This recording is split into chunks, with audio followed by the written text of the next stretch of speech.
Hello and welcome everyone. General ॲग्रीकल्चरच्या YouTube चॅनलमध्ये मी तुम्हा सर्वांचे मनपूर्वक स्वागत करते. बघा, आपण पार्ट 3 पर्यंत ओके काय बघितलं तर त्यामध्ये आपण जे-आर-एचे जे काही पी-वाय-क्यू होते, ओके. कोणते पी-वाय-क्यू तर ॲग्रीकल्चरचे जे काही 70 क्वेशन होते ते आपण इथे डिस्कस केले. आज आपण नॉन टेक्निकल सब्जेक्ट्स बघणार आहोत. ओके. पार्ट 4 बघत आहोत. नॉन टेक्निकल सब्जेक्ट ज्यामध्ये आपण बघणार आहे मराठी, त्यानंतर English, GS, quant and reasoning. Okay. गणित आणि बुद्धिमत्ता हे आपण आज या पार्ट 4 मध्ये कंटिन्यू करूया. आपलं जे लेक्चर आहे ते शेवटपर्यंत करा. तुम्हाला व्हॅल्युएबल इन्फॉर्मेशन मिळून जाईल. ओके. बघा, क्वेश्चन काय आहे? अनिवार्य या शब्दाचा योग्य विरुद्धार्थी शब्द निवडा. अनिवार्य म्हणजे काय की अत्यावश्यक. ओके. अनिवार्य म्हणजे काय? आवश्यक, अनिवार्य पाहिजे होतं. ओके. इथं त्यांची प्रिंटिंग मिस्टेक झाली असेल कदाचित असं मला वाटते. अनिवार्य म्हणजे काय? आवश्यक. आणि आपल्याला त्याला ऑप्शन काय दिलेलं आहे? आपल्याला ओळखायचं कोणतं आहे? विरुद्धार्थी शब्द. ऑप्शन काय दिले बघा? सदाचार, उपकार, प्रमाणशीर, विजोड. विरोधार्थी शब्द याला आपण जर बघितलं तर करेक्ट काय येतो? आपल्याला असं वाटते विजोड म्हणजे काय? तर अनावश्यक. अनावश्यक. ओके. अनावश्यक म्हणजे करेक्ट आन्सर काय यायला पाहिजे? ऑप्शन 4 यायला पाहिजे. पण जी आपली रिस्पॉन्स शीट आहे त्यामध्ये करेक्ट आन्सर त्यांनी ऑप्शन 3 दिला आहे. ओके. प्रमाणशीर ते मला कुठेतरी चुकीचं वाटत आहे. ओके. नेक्स्ट क्वेश्चन बघा. खालील वाक्यात क्रियापदाचे योग्य रूप भरा आणि वाक्य काय बघा? वडिलांनी माझ्या पाठीवरून हात डॅश डॅश डॅश. ऑप्शन आहे ए फिरवणार, बी फिरवला, ऑप्शन सेकंड आहे फिरवला, फिरवतात आणि फिरव. वडिलांनी माझ्या पाठीवरून हात. ही गोष्ट काय आहे? हात फिरवणार. हात फिरवणार असं सांगू शकतो का कुणी? तर योग्य रूप काय आहे? कुठेतरी आपल्याला क्रिया जी आहे ही भूतकाळात घडताना दिसते आणि भूतकाळ म्हणजे काय? तर फिरवला. म्हणजे बघा आपण 5वी-6वीतलं जे वेगवेगळे काळ शिकलो त्याच्यामध्ये आपण शिकलो होतो की ज्या ज्या काळाच्या समोर जो कोणता काळ जर भूतकाळ असला तर त्याच्या पाठीमागे म्हणजे जो शब्द आहे त्याच्या मागे पाठीमागे ला, ली, ले, लो, ल किंवा ल्या आणि लास हे शब्द येतील त्याला आपण काय कन्सिडर करू? ते प्रत्येक वाक्य कशामध्ये कन्सिडर करणार आपण? ते करणार आपण भूतकाळामध्ये. ते कशामध्ये करणार? भूतकाळामध्ये. ओके. तर इथं करेक्ट काय येतं? फिरवला. वडिलांनी माझ्या पाठीवरून हात फिरवला. ती क्रिया काय आहे? झालेली आहे. ती जी आपल्याला जे पर्टिक्युलर म्हणजे व्यक्ती आहे ते काय आपल्याला एक्सप्लेन करत आहे की वडिलांनी माझ्या पाठीवरून हात फिरवला. ओके. सेकंड क्वेश्चन 73 बघा. खालील म्हणीचा अर्थ सांगा. ऑप्शन बघा. म्हण काय दिलेली आहे? एका खांबावर द्वारका आणि ऑप्शन बघा. एका व्यक्तीपासून अनेक जणांना उपद्रव होणे आणि दुसरं काय आहे? मोठ्या व्यक्तीला यातनाही तेवढ्याच होतात आणि तिसरं काय आहे? एकाने काम करणे, दुसऱ्याने आयते खाणे. त्याला आपण आयत खाऊ म्हणतो. ओके. देन फोर्थ काय? एकाच व्यक्तीवर सर्व जबाबदाऱ्या म्हणजे एकाच्या खांद्यावर द्वारका. अख्खी द्वारका. द्वारका म्हणजे काय? यांनी सांगितलं की खूप भलं मोठं जे फॅमिली म्हणा, शहर म्हणा ते काय एका माणसावर म्हणजे काय एका व्यक्तीवर त्याच्या सर्व सर्व जबाबदाऱ्या असणे त्याला काय म्हणतो आपण? एका खांबावर द्वारका असं म्हणतो. करेक्ट आन्सर काय? ऑप्शन 4. ओके. नेक्स्ट क्वेश्चन बघा. माझी सर्व पुस्तके पाण्यात भिजली. आता अधोरेखित शब्द कोणता आहे? तर सर्व. या शब्दाचे आपल्याला विशेषण ओळखायचं सांगितलं आहे आणि ऑप्शन आहे बघा. ए संख्या विशेषण, बी सार्वनामिक विशेषण, बी अनिश्चित विशेषण आणि ऑप्शन 4 काय आहे? क्रमवाचक पूर्वविशेषण. तर बघा जे विशेषणाचे प्रकार आहे संख्या विशेषण. संख्या विशेषण म्हणजे काय? वस्तूची संख्या किंवा जो काय करतो? प्रमाण दर्शवतो. तो काय करतो? प्रमाण दर्शवतो. फॉर एक्झाम्पल की 2 विद्यार्थी आपल्याला काय सांगितलंय? संख्या सांगितलेली आहे 2. सर्व पुस्तके म्हणजे काय? पूर्ण आपल्याला कंप्लीट इन्फॉर्मेशन याच्यामध्ये दिसते. ओके. प्रमाण दर्शवते पूर्ण प्रमाण आणि काही लोक हे कशामध्ये येते? संख्या विशेषण. देणे ते क्रमवाचक विशेषण. क्रम म्हणजे काय? याच्यामध्ये आपल्याला क्रम किंवा काय दाखवतात? स्थान दाखवतात. पर्टिक्युलर की याचा फर्स्ट रँक आहे, दुसरी पायरी, शेवटचा दिवस वगैरे हे जे दाखवल्या जातात त्याला काय म्हणतो आपण? क्रमवाचक विशेषण. देन येते सार्वनामिक विशेषण. सार्वनामिक म्हणजे काय? सर्व नामासारखे पण नामाचे विशेषण म्हणून वापरले जाते त्याला काय म्हणतो आपण? सार्वनामिक. जसं की माझं घर, तुझं पुस्तक, त्यांचा निर्णय लाइक दॅट. ओके. आणि अनिश्चित विशेषण म्हणजे काय? अस्पष्ट संख्या जो प्रमाण दर्शवतो. जसं की काही लोक अनेक विद्यार्थी, थोडेसे पाणी, याच्यामध्ये काय आपल्याला अस्पष्ट संख्या दाखवतात. आता आपल्याला कन्फ्युजन कुठे होतं, संख्या विशेषण आणि अनिश्चित. पण अनिश्चित नावातच आहे, ही काय अस्पष्ट संख्या दाखवतात आणि संख्या विशेष म्हणजे आपल्याला एक्झॅक्ट व्हॅल्यू दाखवतो, की एक्झॅक्ट म्हणजे पूर्ण कंप्लीट सर्व किंवा पर्टिक्युलर 2 विद्यार्थी किंवा 3 बुके असं काहीतरी दाखवतो. ओके, संख्या विशेषण. तर इथं माझी काय आहे, सर्व पुस्तके पाण्यात भिजली. तर सर्व म्हणजे इथं करेक्ट आन्सर यायला पाहिजे संख्या विशेषण. पण त्यांनी हे कशामध्ये दिलं आहे, जे टी-सी-एसनी आन्सर की दिली त्यानुसार करेक्ट आन्सर त्यांनी अनिश्चित विशेषण दाखवलेलं आहे. तसं हे जर आपण बघितलं तर यायला काय पाहिजे, संख्या विशेषण यायला पाहिजे. ओके. नेक्स्ट क्वेश्चन बघा. खालील वाक्यात सर्वनामाचे योग्य रूप भरा. मुलांना गोष्ट सांगितली. आता काय आहे, मुलांना गोष्ट सांगितली तर आपल्याला काय लावायचं आहे, सर्वनाम लावायचं आहे. सर्वनाम म्हणजे काय, नामाच्या ऐवजी जो शब्द वापरला जातो त्याला काय म्हणतो आपण, सर्वनाम म्हणतो. तर बघा, त्याला मुलांना गोष्ट सांगितली, कुठं वाक्य जुळतं का नाही. ती मुलांना गोष्ट सांगितली, जुळतं का नाही. तो मुलांना गोष्ट सांगितली तर नाही. तर बघा, त्यांनी मुलांना गोष्ट सांगितली, अर्थ पुरे, वाक्याचा अर्थ काय होतो, पूर्ण होतो. ओके. तर करेक्ट आन्सर काय इथं, ऑप्शन 4. काय, त्यांनी मुलांना गोष्ट सांगितली. क्वेश्चन कशावर होता, सर्वनामावरती. ओके. देन आहे, खालीलपैकी अचूक वाक्यरचना असलेले वाक्य ओळखा. ऑप्शन फर्स्ट बघा, बैलांच्या गोठ्यातील गळ्यांतील चाळ गुणगणत होते. बैलांच्या गोठ्यातील, गळ्यांतील, पण कोणाच्या गळ्यातील, एक्सप्लेन करते आहे का, वाक्य पूर्ण आहे का, पूर्ण अर्थाचं बोलणं आहे का, तर नाही. ओके, वाक्यरचना काय चुकीची. फर्स्ट काय चुकीचं. देन आहे, गोठ्यातील बैलांच्या गळ्यातील. आता आता गळ्यातील वाजवतो, पण आपल्याला सांगितलं की गोठ्यात जे बैल आहे, बैलांच्या गळ्यातील चाळ गुणगुणत होते. हे वाक्य आपल्याला कुठंतरी अचूक असल्याचं, म्हणजे योग्य असल्याचं दर्शवत आहे. बघा, तिसरं काय, चाळ गळ्यातील बैलांच्या गोठ्यातील गुणगुणत होते. वाक्यरचना योग्य आहे का, म्हणजे शब्दरचना योग्य आहे का, म्हणजे ते वाक्य योग्य होईल का, मुळीच नाही. देन गळातील बैलांच्या चाळ गोठ्यातील गुणगुणत होते. कुठंच आपल्याला इथं आपल्याला दिसत नाही की जी शब्दरचना आहे ती योग्य नाही आहे. म्हणजे आपलं वाक्य काय आहे, हे सुद्धा चुकीचं आहे. आपल्याला करेक्ट आन्सर जो क्लू मिळालेला आहे तो कुठं आहे, सेकंड ऑप्शन मध्ये. आणि करेक्ट आन्सर सुद्धा काय आहे, ऑप्शन सेकंडच आहे. ओके. देन नेक्स्ट क्वेश्चन बघा. अंतरिम या शब्दाचा योग्य विरुद्धार्थी शब्द निवडा. आता अंतरिम म्हणजे काय, की तात्पुरता. ओके, तात्पुरता, किंवा आपण त्याला काय म्हणतो, की प्रोव्हिजनल. ओके, मोठा अंतरिम, त्याला काय म्हणतो, तात्पुरता. तर निवडक हा काय, एक पर्टिक्युलर. ओके, एक पर्टिक्युलर. तर याच्यामध्ये तात्पुरता अंतरिम असा कुठं दिसतो का, आपल्याला नाही. बहिर्मुख, हे काय आहे, एक ॲबिलिटी दाखवलेली आहे. देन सचेतन. सचेतन म्हणजे काय, की सचेतन सुद्धा तात्पुरत्याशी निगडीत नाही आहे. ही तिन्ही जी आहेत हे याचे ना समानार्थी शब्द आहेत ना याच्याशी निगडीत आहेत. आता आरंभीय म्हणजे काय, सुरुवातीचा. ओके, सुरुवातीचा, किंवा याला आपण काय म्हणतो, परमनंट सारखा. आणि तात्पुरता म्हणजे काय, इथे कुठेतरी हा प्रोव्हिजनल जो आहे या शब्दाचा अर्थ दाखवतोय. म्हणून ऑप्शन मधून करेक्ट आन्सर काय आहे, ऑप्शन 4 आरंभीय. ओके, ऑप्शन 4 काय, आरंभीय. करेक्ट आन्सर काय आपलं, आरंभीय. तर नेक्स्ट काय, खालील म्हणीचा अर्थ सांगा. आणि ऑप्शन आपलं म्हण कोणती आहे, आपल्याच पोळीवर तूप ओढणे. म्हणजे काय, की अतिशय उतावीळपणे वर्तन करणे नाही. आपण उतावळा नवरा गुडघ्याला बाशिंग, त्या हे आहे, अतिशय उतावीळपणे वर्तन करणे. देन आहे, दुष्परिणामाचा विचार न करता बोलणे. ओके, फक्त स्वतःचाच तेवढा फायदा साधून घेणे. म्हणजे काय, की आपल्याच पोळीवर तूप ओढणे. ओके, इथं करेक्ट आन्सर काय असेल, ऑप्शन 3. स्वतः पोळी बनवून त्यावर तूप लावणे बिलकुल नाही. काय, आपल्याच पोळीवर तूप म्हणजे की आपलाच जो काय तो फायदा पाहून घेणे. याचं करेक्ट आन्सर काय, ऑप्शन 3. बघा, आता आपण 8 क्वेश्चन जे आहे, आपण आधी जे अनालिसिस केलं होतं, त्यामुळे फर्स्ट पार्ट मध्ये जे अनालिसिस केलं होतं त्याच्यामध्ये मी तुम्हाला सांगितलं होतं, ओके सॉरी, पार्ट फर्स्ट मध्ये, की मराठीवरती क्वेश्चन किती आले होते, तर 8 क्वेश्चन मराठीवरती आले होते. ओके, आपण 71 पासून 78 पर्यंत बघितले. 8 क्वेश्चन कशावरती आहेत, मराठीवरती. त्याच्यामध्ये विरुद्धार्थी शब्द किती विचारले होते, 2. एक क्वेश्चन विशेषणावर, एक क्वेश्चन सर्वनामावर, 2 म्हणी. ओके.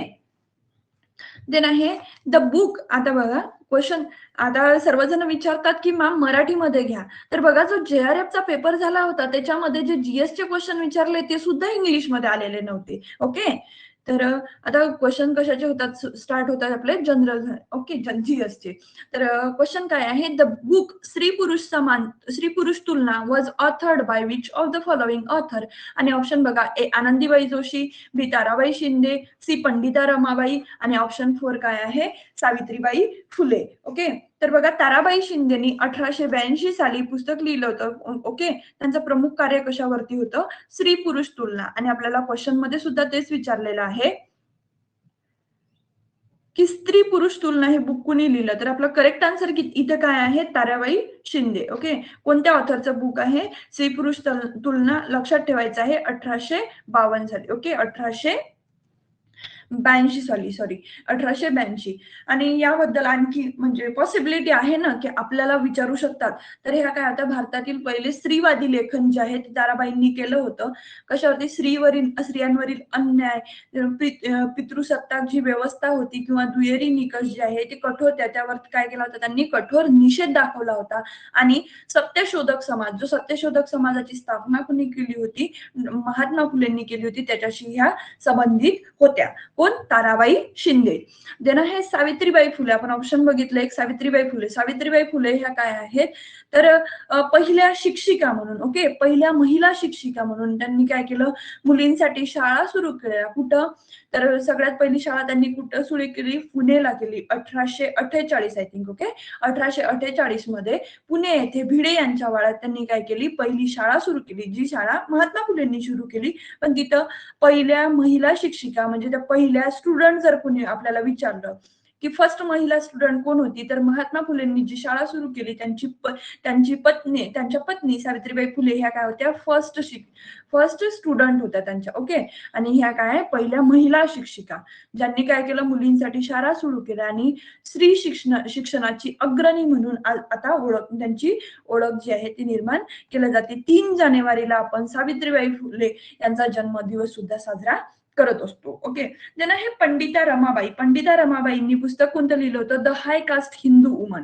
ओके, उच्चवर्णीय स्त्रियांची स्थिती उघडपणे जे आहे या पुस्तकात त्यांनी मांडन केलेली आहे. आणि स्त्री शिक्षण किंवा विधवा पुनर्विवाहासाठी यांचं खूप मोठं कार्य जे आहे आपण अभ्यासात आहोत. देन आहे आनंदीबेन जोशी. आनंदीबाई जोशी जे आहेत ह्या ओळखल्या जातात त्यांच्या शिक्षणावरून. का बरं, तर त्यांनी अमेरिकेत पहिलं वैद्यकीय शिक्षण घेणारी पहिली भारतीय महिला म्हणून त्यांचा आदर्श घेण्यात येतो. ओके, स्त्री शिक्षणाचा आदर्श जो निर्माण केला तो कुणी केला, आनंदीबाई जोशींनी केला. जे काही ना विदेशात जाऊन शिक्षण घेतलं, कशाचं, वैद्यकीय शिक्षण, मेडिकल सायन्स.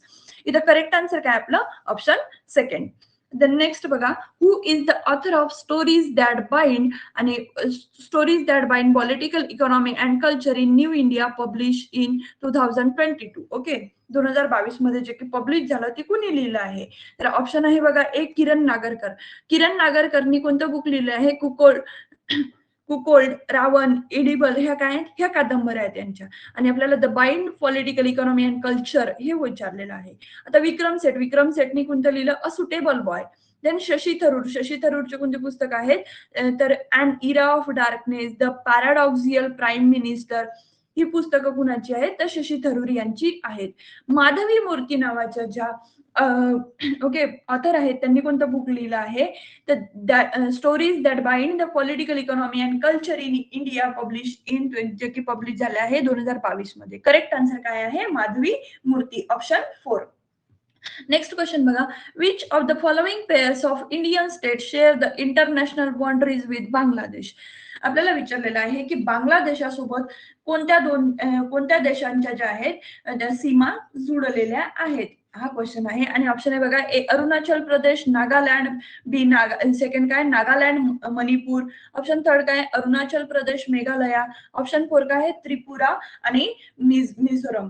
तर बघा, जे बांगलादेशाशी कोणाच्या सीमा जुळलेल्या आहेत, पश्चिम बंगाल सगळ्यात जास्त, त्यानंतर येतो आसाम, मेघालय, त्रिपुरा, मिझोरम. ओके, आसाम, मेघालय, त्रिपुरा, मिझोरम, जे आपले 7 सिस्टर्स आहेत त्यापैकी 4 स्टेट जे आहेत जे की बांगलादेश सोबत त्यांची काय आहे बांगलादेशाशी त्यांच्या सीमा जुळलेल्या आहेत. सर्वात जास्त सीमा ही कशाची, पश्चिम, सर्वात लांब सीमा. ओके, कोलकाता जवळील जो भाग आहे जो की आपण व्यापाऱ्यांनी सांस्कृतिक संबंधासाठी जोडून आणलेला आहे बांगलादेशासोबत. ओके, सीमा किती आहे 2217 किलोमीटर नियर अबाउट. देन आहे आसाम. आसामचा 263 किलोमीटरची जी सीमा आहे ते बराक खोऱ्यातली जो भाग आहे जिथं चहाचं उत्पादन, ओके, चहाचं उत्पादन जास्त आहे, तो पार्ट जो आहे तो काय बांगलादेशशी जुळला गेलेला आहे. मेघालयातील बघा आपण म्हणतो की खासी, गारो, जयंती या टेकड्या आणि इथं तेच लोक राहतात. ओके, या टेकड्यांना नाव का बरं आहे कारण त्या जमातीचे तिथे लोक राहतात. खासी, गारो, जयंतिया ह्या टेकड्या ज्या आहे ह्या जुळलेल्या आहेत कशाशी बांगलादेशाशी. ज्यांना हे त्रिपुरा त्रिपुरा म्हणजे सर्व बाजूंनी जो आहे बांगलादेश वेढलेला आहे त्रिपुराला, ज्याची राजधानी काय आहे ते आगारतळा. ओके, त्रिपुराची राजधानी काय आहे ते आगारतळा. देन मिझोरम. मिझोरमची किती 318 किलोमीटर, जो की दक्षिणी भाग आहे. लुशाई टेकड्या जे आपण लुशाई टेकड्याचा जो भाग आहे जो जुळलेला आहे कशाशी बांगलादेशी. आता बघा अरुणाचल प्रदेश, नागालँड, मणिपूर ह्या 3 देशाच्या हे 3 जे 7 सिस्टर आहेत आपले, ओके, या 7 सिस्टरच्या बांगलादेशाशी नसून त्या कशाशी जुळलेल्या आहेत म्यानमारशी जुळलेल्या आहेत. ओके, तर इथे आपलं करेक्ट आन्सर काय ते ऑप्शन 4. कारण आपण आताच बघितलं की मेघालयच्या आहे पण अरुणाचल प्रदेशच्या नाही, नागालँडच्या नाही आहेत. ह्या कशाशी जुळलेल्या आहेत म्यानमारशी जुळून आहेत. आणि त्रिपुरा आणि मिझोरम ह्या कशाशी जुळलेल्या गेल्या आहेत बांगलादेशासोबत. कशासोबत जुळल्या गेल्या आहेत बांगलादेशासोबत जुळल्या गेलेल्या आहेत. तुम्ही याचा स्क्रीनशॉटही घेऊ शकता. ओके, देन आहे who assume the office as a chief minister of Jammu Kashmir in 2024. आता आपल्याला जम्मू काश्मीरचे काय विचारलेले आहे सीएम कोण आहेत. आणि ऑप्शन बघा अल्ताफ बुखारी. अल्ताफ बुखारी जे आहे हे अपनी पार्टीचे मेंबर आहेत. कोणत्या पार्टीचे मेंबर आहेत अपनी पार्टीचे. ज्यांना आहे ओमार अब्दुल्ला. ओमार अब्दुल्ला काय आहेत काँग्रेसचे आहेत. कोणत्याचे आहेत हे नेते कशाचे आहेत काँग्रेसचे आहेत आणि हे फॉर्मर आधीचे पण सीएम होते जम्मू काश्मीरचे आणि आताचेही सीएम आहेत. आपलं करेक्ट आन्सर काय आहे ऑप्शन सेकंड. आणि गुलाम नबी आझाद जे आहेत हे डीपीएपी चे मेंबर आहेत. हे कशाचे आहेत डीपीएपी. जसं डीपीएपी जो आहे हा त्यांच्या राज्यामध्ये असलेला एक काय म्हणतो आपण त्याला पक्ष आहे. जसं आपल्याकडे मनसे आहे. मनसे हे फक्त कुठपर्यंत आहे मनसे हे महाराष्ट्रातच आहे. ओके, तसा डीपीएपी जो आहे तो त्यांच्या जम्मू काश्मीर मध्ये आहेत, ज्याचे नेते कोण आहेत गुलाम नबी आझाद. देन रविंदर रैना. रविंदर रैना अध्यक्ष आहेत. अध्यक्ष कशाच्या बीजेपीचे. जो बीजेपी जम्मू काश्मीरचे अध्यक्ष कोण आहेत. ओके, पर्टिक्युलर आपला जम्मू काश्मीर आहे, जम्मू काश्मीरचा बीजेपीचा नेता. ओके, मेन अध्यक्ष कोण आहेत तर रविंदर रैना आहेत. ओके, करेक्ट आन्सर काय Omar Abdullah. The next question आहे which major tribal uprising that began in 1855 involved in large scale violence including burning of account books, money lenders, attack on government building and the punishment exploited by the tribal community. आता बघा आपण अभ्यासलं आहे की 1857चा उठाव हा सर्वात मोठा उठाव होता. पण काय झालं होतं जशी ईस्ट इंडिया कंपनी भारतात आली तर भारतात काय झाले वेगवेगळ्या प्रकारचे बंड पुकारण्यात आले. काय आले बंड पुकारण्यात आले, वेगवेगळ्या प्रकारचे उठाव करण्यात आले. ओके, जसं आता सांगतात की 1947 ला आपल्याला स्वातंत्र्य मिळालं तर ते स्वातंत्र्य आपल्याला 1857च्या आधीच मिळालं असतं. का बरं कारण की सगळा जो आपला भारत देश आहे हा काय असा बंड पुकारून म्हणजे की खूप त्रास होऊन सगळेजण काय झाले होते सगळे खूप त्रासले होते आणि त्यामध्ये त्यांनी काय केले होते वेगवेगळे बंड पुकारले होते. फक्त याच्यामध्ये यांची चुकी हेच झाली होती की हे वेगवेगळ्या प्रांतात ओके प्रांतानुसार त्यांच्या सवडीनुसार वेगवेगळ्या ठिकाणी भांडले गेले आणि आपले भारतीय म्हणजे आपला जो चुकीचा हे आहे किंवा 1857चे जे उठाव झाले हे 1947 पेक्षाही भयानक होते. ओके, 1947च्या आधी 47ला जे स्वातंत्र्य मिळालं त्याच्या आधी जे काही गोष्टी झाल्या 1857ला ओके ईस्ट इंडिया कंपनी भारतात आली. आपल्या भारताला स्वातंत्र्य पाहिजे होतं तर 1857च्या आधी खूप मोठे बंड पुकारण्यात आले, उठाव करण्यात आले. पण ते काय करण्यात आले एका छोट्या छोट्या लेवलवरती एका भागात करण्यात आले. त्याच्यामुळे काय झालं भारतीय कुठेतरी डिवाइड झाले होते आणि एकत्र येऊन मग आपल्याला 1947ला स्वातंत्र्य मिळालं. त्याच बंडाबद्दल आपल्याला इथं विचारलेलं आहे. आता बघा आपल्याला ऑप्शन मध्ये दिलं आहे पहाडिया बंड, जे की 18व्या शतकातच झालं होतं. प्रदेश कोणता होता? राजमहाल टेकले. कशाच्या विरोधात होते? त्याचं वैशिष्ट्य काय होतं? महसूल धोरणाविरुद्ध उठाव होता. देन होता चुआर बंड. चुआर बंड हाही 18व्या शतकातच झाला, पण हा कुठे झाला? बंगालमध्ये. ओके. मी आधीच काय सांगितलं की हा काय झाला? पार्ट मध्ये झाला. ओके. त्याच्यामुळे आपल्याला तिथं स्वातंत्र्य मिळू शकलं नाही. हा सुद्धा महसूल मागणी विरुद्ध. हा कशासाठी झाला होता? महसूल जे धोरण आकार केलं होतं ईस्ट इंडिया कंपनीनं, त्याच्या अगेन्स्ट पहाडिया बंड उठवला होता. त्याच्यानंतर चुआर बंड जो आहे हा महसूलच्या मागणी विरुद्ध उठाव होता. देन रामोशी उठाव जो कुठं झाला होता? आपल्या महाराष्ट्रात झाला होता. कशासाठी? ब्रिटिशांविरुद्ध उठाव होता. आणि संथाल बंड, जे संथाल परगणा आहे, ओके, संथाल परगणा ज्यांनी 1855 ते 56च्या दरम्यान केला होता, की त्यांनी काय केलं होतं की हिशोबवह्या ज्या आहेत त्या जाळून टाकल्या, सरकारी इमारतीवर हल्ले केले. आणि आपल्याला क्वेश्चनमध्ये हेच विचारलेलं आहे की जे बुक आहेत मनी लेंडरचे ते जाळून टाकण्यात आले होते. त्यांच्या ज्या बिल्डिंग आहे त्या इमारती जाळून त्याच्यावर दगडफेक वगैरे ज्या गोष्टी आहेत त्या कशामध्ये झालं होतं? संथाल रिबिलियन मध्ये झालं होतं. कशामध्ये झालं होतं? संथाल बंडामध्ये झालेलं. काय करेक्ट आन्सर काय इथं? ऑप्शन 4. द नेक्स्ट क्वेश्चन आहे बघा, when was the citizenship act of India constitution amended for the first time? आणि ऑप्शन आहे बघा, ए 1986, बी 1978, बी 1956 आणि 4 काय आहे? 1976. तर बघा, जो सिटिझनशिप ऍक्ट म्हणजे काय? नागरिकत्व अधिनियम हा ऍक्ट कधीचा आहे? 1955चा. ओके, 1955चा. आणि आपण काय म्हणतो? इनेक्टेड कधी झाला होता? ओके, पारित कधी झाला होता? तर तो पारित झाला होता 1956ला. म्हणजे आपलं हे आन्सर चुकलं. हे आन्सर नाहीच आहे. 1956ला काय झाला होता? तो पारित झाला होता, ज्याला आपण काय म्हणतो? इनॅक्टेड झाला होता. ओके, जो सिटिझनशिप ऍक्ट आहे तो.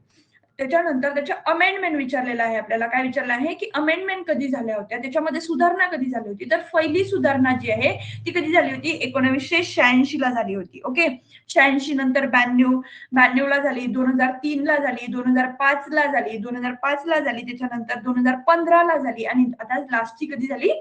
तर 2019 ला.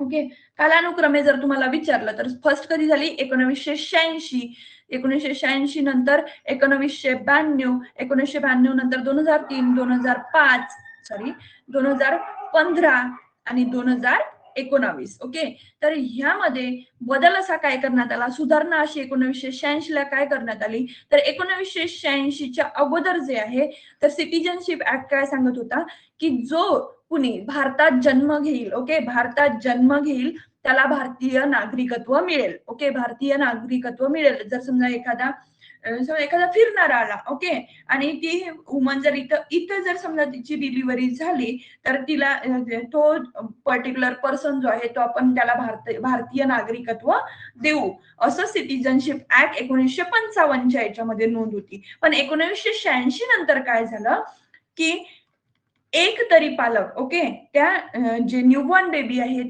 त्याचे एक तरी पालक किंवा एक तरी पॅरेंट्स जे आहेत त्यांना काय आहे, त्यांना भारताचं नागरिकत्व असल्याशिवाय त्याला त्या पर्टिक्युलर मुलाला, जे काही न्यूबॉर्न बेबी आहे त्याला नागरिकत्व मिळणार नाही. त्यांचा एक तरी पालक काय आहे? इथला पाहिजे. कुठला पाहिजे? मूळ भारतीय असायला पाहिजे. ही काय झाली होती? सुधारणा झाली होती. कधी झाली होती? तर 1986 ला. करेक्ट आन्सर काय आहे? ऑप्शन 1. द नेक्स्ट आहे, the Bhima river is the main tributary of which of the following river in Maharashtra? आता आपल्याला भीमेची प्रमुख उपनदी विचारलेली आहे. आणि ऑप्शन आहे बघा, ए तापी, बी नर्मदा, सी गोदावरी आणि 4 काय आहे? कृष्णा. तर बघा, सॉरी, तापी नदी, ही तापी नदी आपल्याला सर्वांना माहिती आहे. तापी काय आहे? जिला आपण काय म्हणतो? खानदेश कन्या. ही कुठं वाहते? तर आपला जो महाराष्ट्राचा भाग आहे कोणता? उत्तर महाराष्ट्र. ओके, उत्तर महाराष्ट्र म्हणजे जी येते एमपी मधून येते. बैतूल माहिती असेल तुम्हाला एमपी मधून, तिथून सॉरी चुकलं माझं. तापी नदीची जी प्रमुख नदी आहे, जिला आपण काय म्हणतो? पूर्णा नदी. पूर्णा नदी ही येते एमपी मधून. नंतर ही तापीला मिळते. कुठं मिळते? तापी नदीला मिळते ही धुपेश्वर संस्थान म्हणून आहे, तिथे मिळते. तापी नदी ही उत्तर महाराष्ट्रात आहे. उत्तर महाराष्ट्रात म्हणजे जनरली खानदेश एरियामध्ये. ओके, खानदेश एरियामधून ही कुठं जाते? गुजरातच्या पार्टमध्ये जाते. गुजरातमधून परत येऊन ती कुठं मिळते? नर्मदेला मिळते. नर्मदेची प्रमुख उपनदी जर विचारली तर कोणती आहे? तापी नदी. कोणती आहे? तापी नदी. गोदावरी नदी ही काय आहे? प्रमुख नदी आहे. प्रमुख नदी आहे. ओके, ही कुणाची उपनदी म्हणून काम करत नाही. गोदावरी हिचा उगम कुठं आहे? त्र्यंबकेश्वर. देन कृष्णा रिव्हर ही दक्षिण भारत जो आहे, दक्षिण भारतातली प्रमुख नदी आहे आणि भीमेची प्रमुख उपनदी आहे. आणि आपल्याला विचारलेलं सुद्धा तेच आहे. करेक्ट आन्सर काय आहे? ऑप्शन 4. देन नेक्स्ट बघा, who wrote the book Modi's governor triumph reshaping the India's path to prosperity release in August 2024. बघा तुम्ही बघितलं असेल 2024 ऑगस्ट 2024, त्याच्यानंतर आपल्याला सीएम जे विचारले ते सुद्धा 2024 चेच विचारले. म्हणजे किती करंट डाटा त्यांनी विचारलेला आहे की एक्झाम कधी झाली? नोव्हेंबर 2025 ला. आणि विचारतात कुठपासून विचारलं त्यांनी? पूर्ण 2024 आपल्याला वाचायला लागते. जर समजा 2026 मध्ये एक्झाम झाली तर आपल्याला पूर्ण 2025 चं करंट वाचावं लागतंय. ओके, तर बघा इथं आता आपल्याला परत बुकवरती क्वेश्चन आहे की मोदीच गव्हर्नर ट्रम्प कुणी लिहिला? ऑप्शन आहे स्मृती इराणी, तरुण चौग, धर्मेंद्र प्रधान आणि अश्विनी श्रीवास्तव. तर हे बुक कुणी लिहिलं? तरुण चौग नावाच्या ऑथरनी लिहिलेलं आहे. देन नेक्स्ट क्वेश्चन बघा, आतापर्यंत आपण जीएस चे क्वेश्चन बघितले. आता आपले क्वेश्चन स्टार्ट झाले इंग्लिशचे. ओके,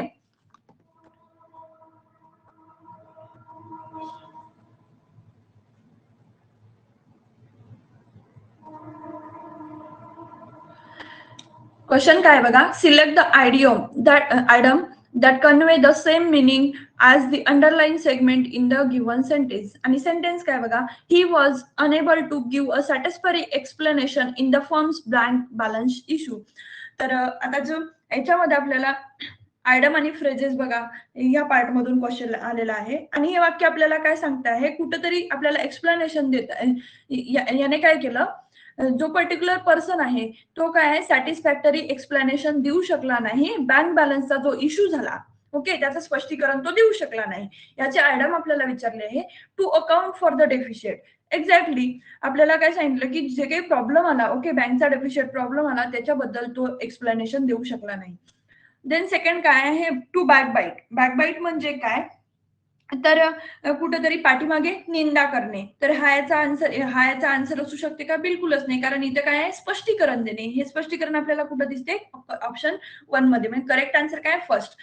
फक्त जे बाकीचे काय ऑप्शन आहेत त्याचे एक हे बघू आपण. टू बॅकबाईट म्हणजे काय?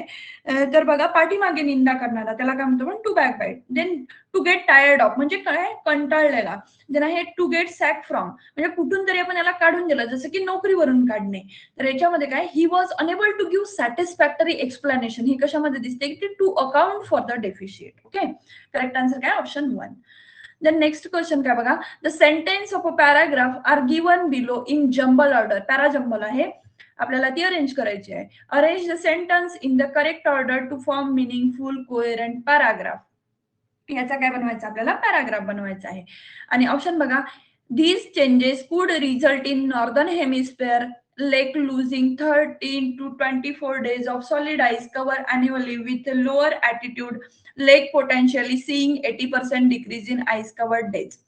आणि बी काय आहे? Research indicate that increasing global temperature between 1.5 to 3 degrees Celsius will further reduce both duration and thickness of ice, threatening to the ecological function.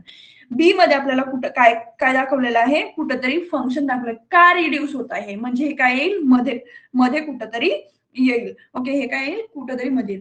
Like melting sea ice glaciers, lake ice disappearing rapidly with northern hemisphere lake now melting the coverage of 45 days earlier than in century ago. तर बघा, इथं आपल्याला काय सांगेल? इथं आपल्याला कुठेतरी core idea दिसते आहे. ऑप्शन सी मध्ये आपल्याला कुठेतरी कोर आयडिया दिसते आणि त्याची आयडिया आपण बघू कुठं मिनिंग लागते. Lake ice serve as a vital ecological function such as maintaining water quality, supporting biodiversity, storing carbon prevention, water loss through evaporation, all of which are threatened by rising temperature. तर बघा, आपल्याला इथं कुठेतरी explain करताना दिसते. हा C जो आहे या पॉइंटला एक्सप्लेन करताना दिसते आहे. देन पूर्ण जे आहे, ओके, इथं आपल्याला कॉज्युअल कंट्रोल आयडिया बी मध्ये दिसते आहे आणि ए काय आहे त्याचं एक स्पेसिफिक प्रोजेक्शन दिलं आहे, एक क्वांटिफाईड स्पेसिफिक प्रोजेक्शन दिलेलं आहे. CDBA ही जी अरेंजमेंट आहे पॅराजम्बलची हे कुठं दिसते आपल्याला ऑप्शन मध्ये, ऑप्शन थर्ड मध्ये, आणि हेच काय आपलं करेक्ट आन्सर आहे.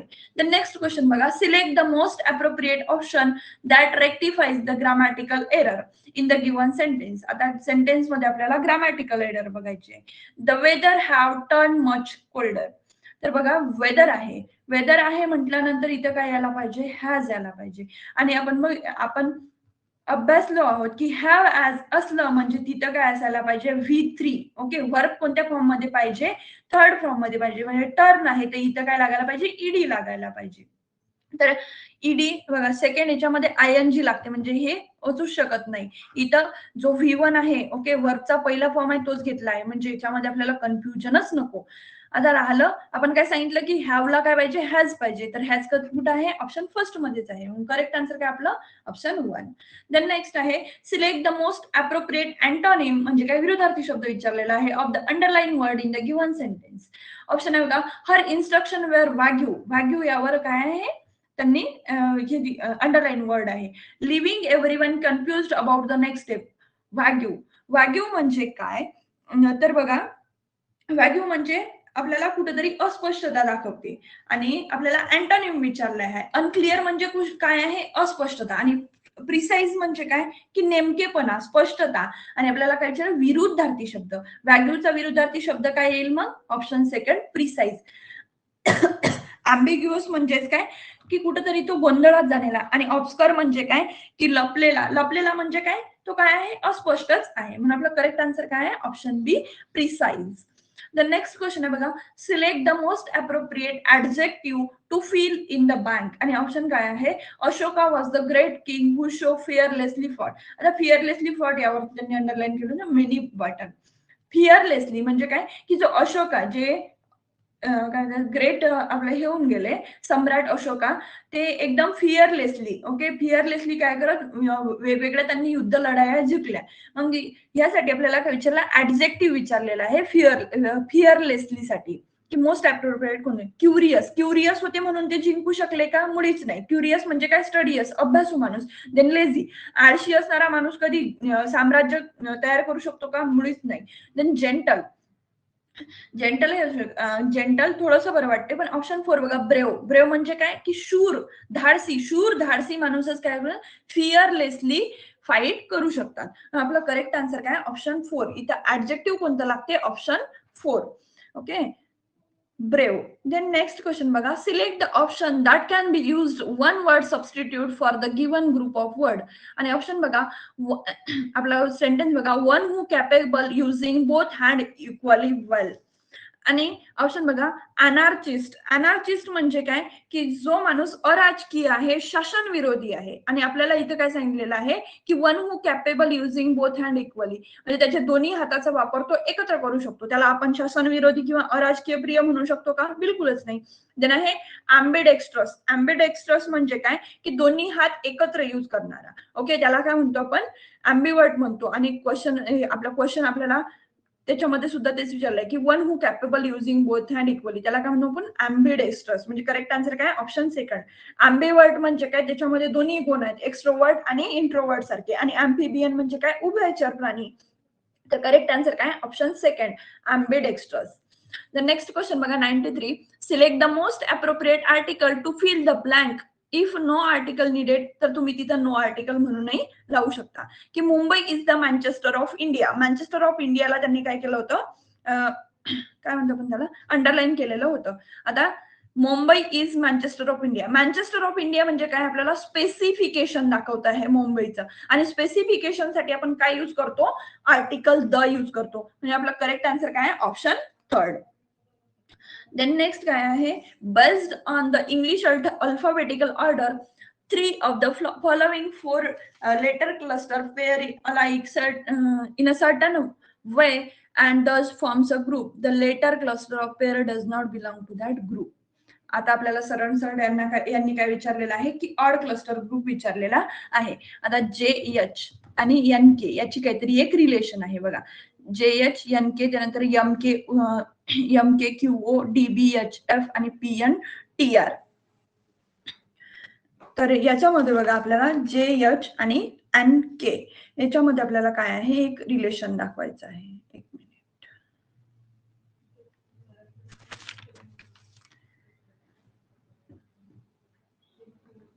J नंतर N किती N येतो? JHIJKLM. याच्यामध्ये किती वर्ड आहेत? J आणि N. J आणि हा फर्स्ट N. याच्यामध्ये काय G K L M. किती वर्ड आहेत? 3 वर्ड आहेत. ओके. आणि HK मध्ये किती आहेत? H आणि K. HI आणि J. 2च वर्ड आहेत. इथं काय आहेत? सबस्टिट्यूशन 3 वर्ड आहेत मध्ये, याच्यामध्ये 2 वर्ड आहेत. ओके. 3, 2 असं लक्षात ठेवा आपण इथं. ओके. 3 आणि 2. सेकंड जोडीमध्ये बघूया. सेकंड याच्यामध्ये बघा M Q. याच्यामध्ये कोण येतं? N O P. ओके. 3 येतात. त्याच्यानंतर K आणि O मध्ये किती येतात? K M N. किती येते? 3, 2. ओके. 3, 2. त्याच्यानंतर DB.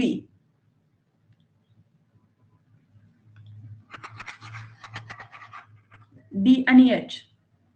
सॉरी, D आणि हा H. D आणि H मध्ये D E F G. 3 आणि B आणि F मध्ये किती येतात? B C D आणि E. इथं काय येत आहे? 3 रिलेशन येत आहे. त्यानंतर PT आणि PT आणि R मध्ये बघूया. सॉरी,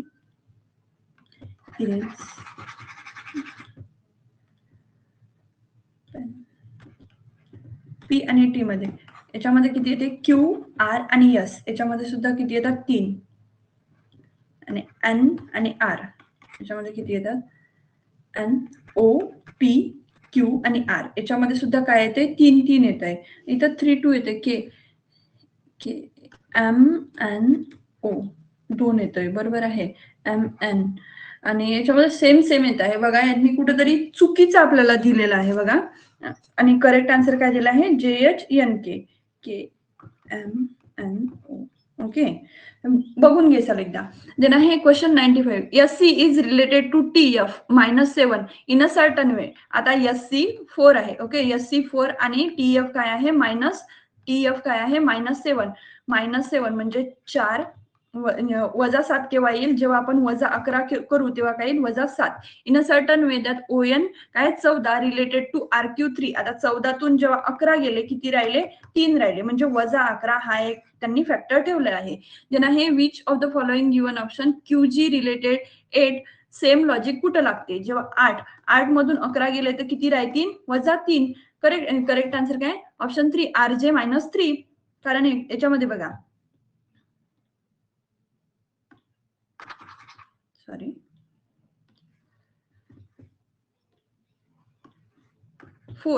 -7 केव्हा येतील? -11 केल्यानंतर. 14 - 3, 14 - 11 जर केले तर 3 येते. बघा, ON OK RQ 3 आणि 8 - 11 केल्यास किती येते? -3 आणि -3 आपल्याला फक्त सेकंड ऑप्शन मध्ये दिसते. करेक्ट आन्सर काय? Option second. Then 96. What should be the come in place of question mark in the given series? आपल्याला इथं काय आहे? सरळ नंबर सिरीज विचारलेली आहे. काय? 68, 28, 67, 100, 127 आणि 148. ही काय होत आहे? सिरीज काय आहे? इन्क्रीजिंग. ओके. याच्यामध्ये आपल्याला कुठंच गुन्हे म्हणजे की बाबा गुन्ह्यात नाही आहे. गुन्ह्यात म्हणजे काय? की मल्टिपल नाही आहेत.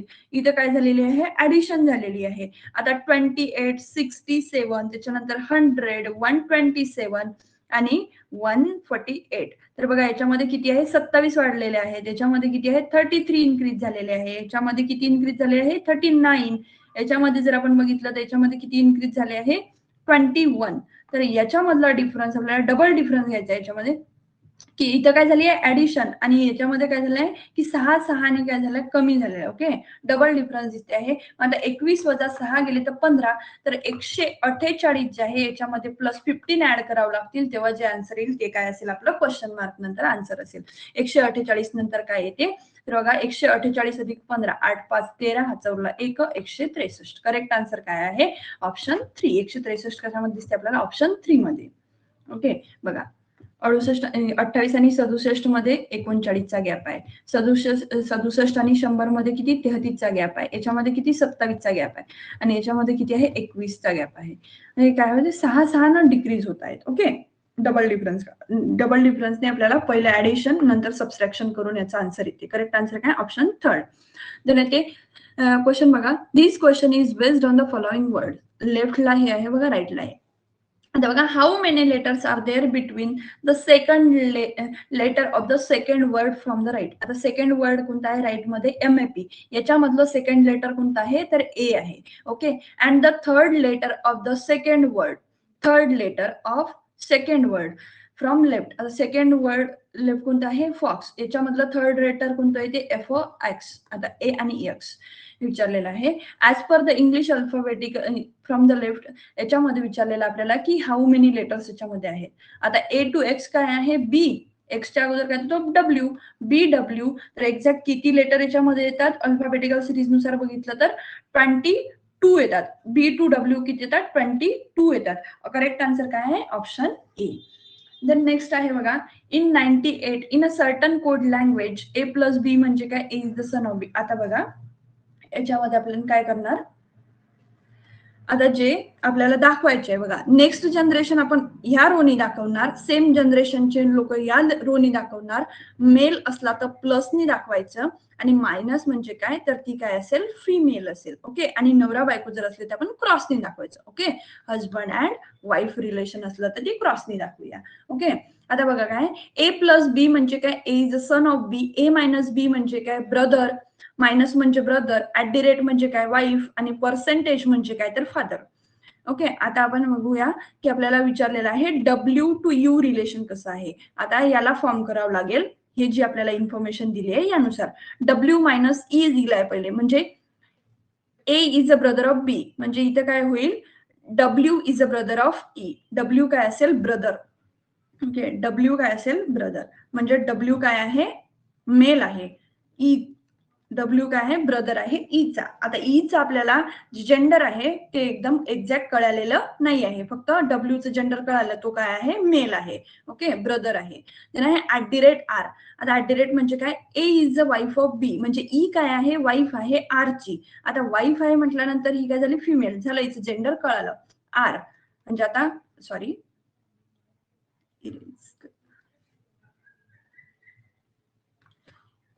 आधीच सांगितलं की जर समजा हजबंड वाईफ असेल तर आपण त्यांचं रिलेशन कशाने दाखवू क्रॉसफुलीने दाखवू. ओके. देन येते R plus H. R plus H म्हणजे काय A is a son of B म्हणजे हा R काय आहे सन आहे Hचा. आता नेक्स्ट जनरेशन दाखवायची आहे तर हा H हा काय आहे सन आहे. ओके. सन A मीन्स काय आहे son of A plus B. A is the son of B. माहितीये की हा काय सन आहे याची जे काय म्हणतात जेंडर क्लिअर झालेलं आहे. आर काय आहे तर मेल आहे. याचं जेंडर क्लिअर झालेलं नाही आहे बघा. त्याच्यानंतर आपल्याला काय दिलेलं आहे एच पर्सेंट यू. पर्सेंट म्हणजे काय A is a father of B. H काय आहे फादर आहे यूचा. एच काय आहे फादर आहे यूचा. एच काय आहे फादर आहे यूचा म्हणजे यांचं काय आहे रिलेशन. आता हा यूचं जेंडर आपल्याला क्लिअर झालेलं नाही. फादर आहेत म्हणजे हे काय याचं जेंडर क्लिअर झालं. हे आहेत फादर. यांची वाईफ दुसरीच कोणीतरी असेल पण यूचं जेंडर आपल्याला क्लिअर झालेलं नाही आहे. ओके. त्यांनी आपल्याला फक्त फादर असं रिलेशन दाखवलेलं आहे. रिलेशन आपल्याला विचारलं आहे डब्ल्यू आणि यूचं रिलेशन काय असेल तर यूचा आता यू जो आहे आता पर्टिक्युलर बघा आपलं ER यू. यूचं जेंडर क्लिअर नाही पण यूचं रिलेशन क्लिअर आहे. यूचा भाऊ कोण आहे आर. ओके. आर म्हणजे आर काय त्याचा भाऊ आहे. भावाची बायको कोण आहे ई आणि ई याची जी बायको आहे याचा भाऊ कोण आहे डब्ल्यू. तर आता काय आहे ब्रदर्स वाईफ ब्रदर हे काय करेक्ट आपल्याला दिसते की डब्ल्यू काय आहे डब्ल्यू आणि यू काय आहे यू काय आहे आरचा कुणीतरी नातलग आहे पण हा आर काय आहे ब्रदर आहे. आणि डब्ल्यू जो आहे डब्ल्यू हा आरशी कसा रिलेटेड आहे डब्ल्यू हा आरशी असा रिलेटेड आहे की ईची जी डब्ल्यूची जी बहीण आहे डब्ल्यूची जी बहीण आहे कोण आहे ई. ई सोबत लग्न कुणी केलं आहे? आरनी. ओके, आरनी लग्न केलंय आणि आर भाऊ आहे कुणाचा? यूचा. ओके, तर हे काय ब्रदर्स वाईफ ब्रदर असं यांचं एक रिलेशन आहे. करेक्ट आन्सर काय? Option second. देन नेक्स्ट बघा, which of the following letter number cluster will replace the question mark in the given series make to logically complete. आता इथे काय MIN34 AWB53 OKP 72 आणि CYD 91 आणि इथे काय क्वेश्चन मार्क.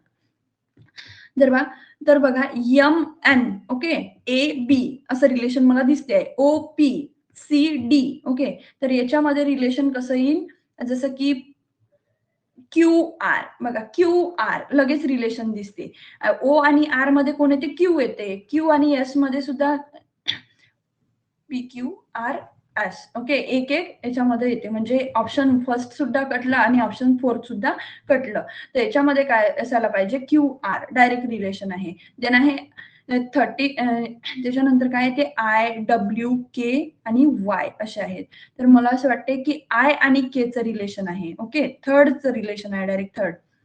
I आणि K, IJK okay, त्याच्यानंतर ते WXY ओके आणि याच्यानंतर काय येईल? KLM. तर मध्ये काय पाहिजे? M. QMR. ते फक्त आपल्याला सेकंड ऑप्शन मध्ये दिसते. आणखी आपण क्लिअर करण्यासाठी बघूया की सेकंड ऑप्शन तर आपल्याला करेक्ट वाटतच आहे. बघा 3 आणि 5 2चा डिफरन्स, देन 7 2चा डिफरन्स, देन 9 2चा डिफरन्स म्हणजे नंतर काय येईल? 11. आपलं काय होतं? QMR 11 okay. आता 4 नंतर 3 नंतर 2 नंतर 1 म्हणजे काय होत आहे? एका एकनी कमी होत आहे. म्हणजे आता 1 वजा 1 केला तर काय येईल? 0. आपलं करेक्ट आन्सर काय आहे? Option second QMR 110. Then next question बघा. 7 people EFGHIJK are sitting in a row facing north. त्याची काय? जे की फेस करून राहिले नॉर्थला. किती आहेत? EFGHIJ आणि के किती आहेत? 7 जण आहेत. किती आहेत? टोटल 7 जण आहेत. आता आपल्याला यांची काय करायची आहे? अरेंजमेंट करायची आहे. ओके, एक पर्टिक्युलर यांची काय लावायची? आपल्याला अरेंजमेंट लावायची आहे. आता इन्स्ट्रक्शन फक्त आपण फॉलो आउट करू आणि त्यानुसार लावू. की only 3 people sit left to the edge. आता एचच्या नंतर लेफ्ट किती आहेत? 3च आहेत. 1 2 3 म्हणजे याची पोझिशन काय असेल? फोर्थ. आता 7 मध्ये फोर्थ म्हटल्यानंतर इकडेही काय राहतील? 3 म्हणजे मध्यभागी कोण असेल? एच असेल. Okay, I is a immediate neighbour of both K आणि एच. के आणि एचचा इमिजिएट नेबर कोण आहे? तर पॉसिबिलिटी काय येते की आय के इथंही असू शकतात आणि आय के इथंही असू शकतात. आपण एक्झॅक्ट लावू शकत नाही. फक्त हा आय काय आहे? या दोघांचाही नेबर आहे. ओनली 3 people बिटवीन आय आणि जे. आय आणि जेच्या मध्ये 3 लोक असायला पाहिजे. आता आय जर आपण इथं ठेवला तर याच्यामध्ये 3 लोक येऊ शकतात का? इथं जर समजा आपण इथं पुटअप करूया. आय आणि की इथं पुटअप करू. आता आय मध्ये किती लोक पाहिजे? 3 लोक. 1 2 3 ओके, 5th 6th आणि जे कुठे यायला पाहिजे? इथं 7th ला यायला पाहिजे. Okay, then only 1 person shift left to the K. म्हणजे आपण व्यवस्थित डिसेंड चाललो की ही जी सिरीज आपण घेतली नाही ती योग्यच झाली. सॉरी, कारण के साठी आपल्याला काय सांगितलंय? केच्या लेफ्ट बिहाइंड फक्त लेफ्टला एकच जण असायला पाहिजे. जर आपण के इथं घेतला तर याच्या लेफ्टला खूप सारे जण असतील. लेफ्ट म्हटलं. ओके, ही राईट साईड झाली. Then E seat 4 to the right of F. एफच्या राईटला 4 जागा म्हणजे एफ कुठं येईल? इथं आणि याच्यात 4 1 2 3 4 म्हणजे ई कुठं राहील? इथं. Okay, who seat at the extreme right to the end line. आता यातला राहायला कोणता? फक्त जी. मग जी कुठं प्लेस करून त्याचा? इथं. आणि एक्स्ट्रीम राईट आपल्याला राईट एंडला कोण आहे? तर जे आहे. करेक्ट आन्सर काय? Option second. ओके, अशा पद्धतीने बघा आपण पूर्ण 100 क्वेश्चन जे आहे ओके JRF जी PAP भरती झाली होती त्याच्यामधले सगळे 100 क्वेश्चन आपण 4 पार्ट मध्ये बघितले. ओके, आता जी नेक्स्ट सिरीज येईल आपली त्या सिरीज मध्ये आपण ऍग्रीकल्चर असिस्टंटचे आधी जे डिग्रीचा जो पेपर झाला होता तो बघणार आहोत. त्याच्यानंतर मग डिप्लोमाचा जो की पूर्ण मराठीत असेल तो बघू. ओके, त्यासाठी तुम्हाला काय करायचं आहे? आपलं चॅनलला सबस्क्राईब करायचं आहे आणि इथे बेल आयकॉन दाबायचं आहे. बेल आयकॉन जे आहे ते प्रेस करायचं आहे. कशासाठी? तर जसं जसं आपण लेक्चर घेऊ त्याची नोटिफिकेशन तुम्हाला लगेच मिळायला पाहिजे. ओके, आणि सेशन जर खरंच आवडलं असेल तर लाईक करा, तुम्हाला जर काही क्वेरी असेल कमेंट करा आणि हा तुमच्या फ्रेंडला शेअर करायला मात्र विसरू नका. ओके, थांबूया इथे.